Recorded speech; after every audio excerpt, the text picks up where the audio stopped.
Une bataille éclate à un croisement de rue devant mon école. J'ai 10 ans.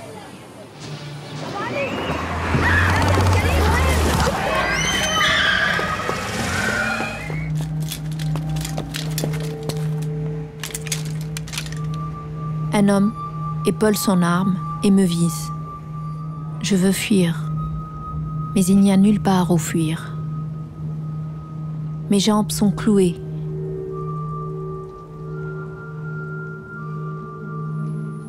Je me dis que je vais mourir et que ce n'est pas grave. J'ai rencontré Fida lors de la guerre au Liban en 2006. C'était il y a longtemps. Et il y a quelque chose, et à la fois dans cette guerre, de ce tout petit pays, le Liban, qui m'a vraiment interpellée parce que dans un tout petit pays comme ça, j'avais l'impression que se jouaient des guerres internationales. Il y a cette réflexion que Fida, enfant, habitait juste à côté de la Green Line, donc elle était tout le temps dans ce no man's land, on peut dire. C'est-à-dire on n'est ni à l'ouest, ni à l'est, ni avec les chrétiens, ni avec les musulmans. Et donc cette Green Line est devenue un personnage aussi et visuellement, et dans le sens. Et puis dans la rencontre avec Fida, ce qui s'est passé, c'est que Fida elle a un rapport à la vie et à la mort depuis l'enfance, parce qu'elle a passé toute son enfance en guerre, qui fait qu'elle a créé une sorte de langage et un mode de pensée très personnel. When I started collaborating with Sylvie, I didn't have enough insight to think about the impact or the process. We're so many to have kind of white fears, white in the sense that we don't even recognize them as fears. I grew up, for example, everyone was saying about me that I was scared of nothing, that I've seen so many things in my childhood. And in my family, everyone would say, oh, Fida, she's scared of nothing. And it took me, and I believed this, it took me years to realize that this nothing that I was feeling was actually fear. And the only solution that I'm finding to fear is to talk to the persons. Even if they say things that shock you, even if they say, because it becomes less white. Dans ses yeux, une fissure qui s'ouvre à moi comme une porte. Et c'est là que j'ai l'idée de m'enfuir. Non pas loin de lui, mais en lui.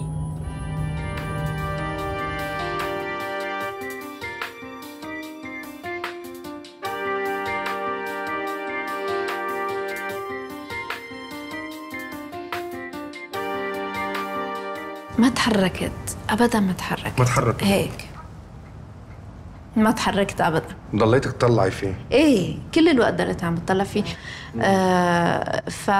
ايه بتذكر انه لا انا ولا هو شلنا عيوننا.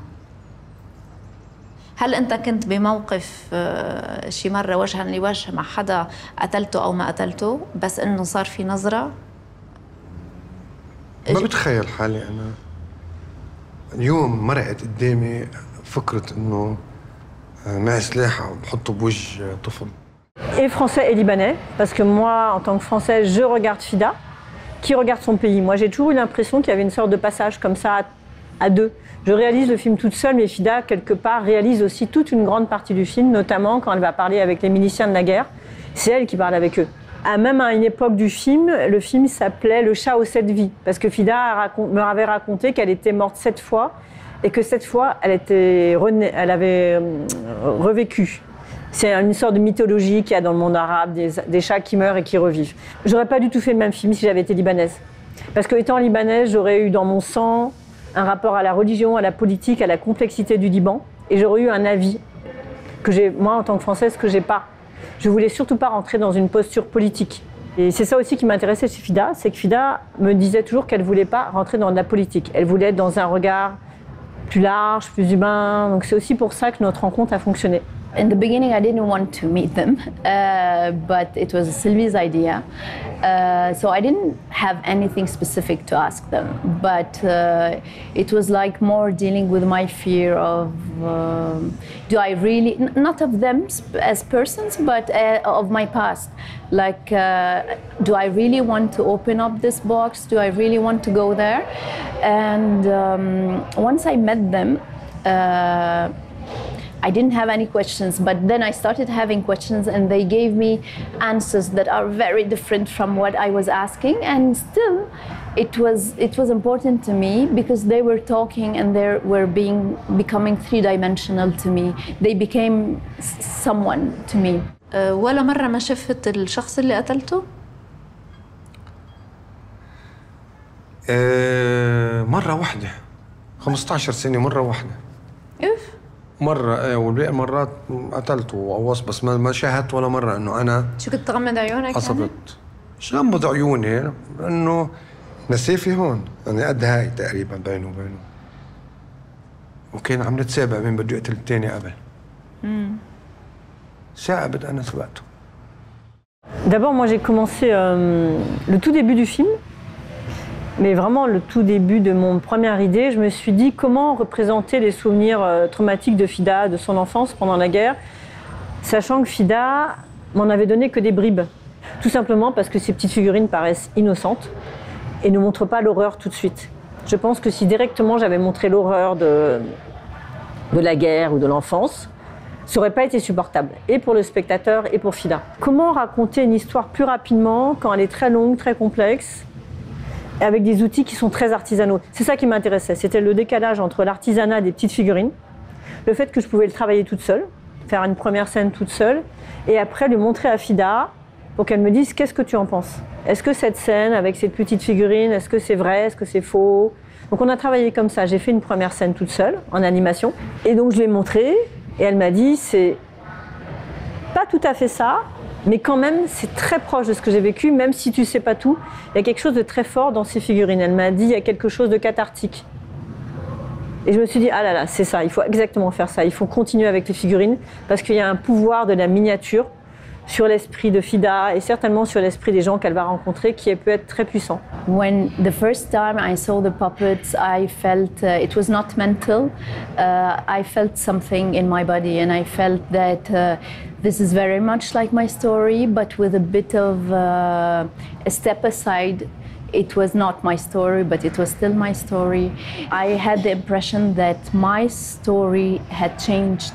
And that gave me the idea that we can go back to the past and change the past, because now when I think about what happened, even things, some scenes that are not in the final version of the film, but some events that I witnessed in Lebanon and that Sylvie did in miniatures, when I see them, I remember Sylvie's work. Now it's interfering in my memory when I try to remember the actual scene that happened. And to me, it was very good news to have like a filter from the present between me and my memory of the past.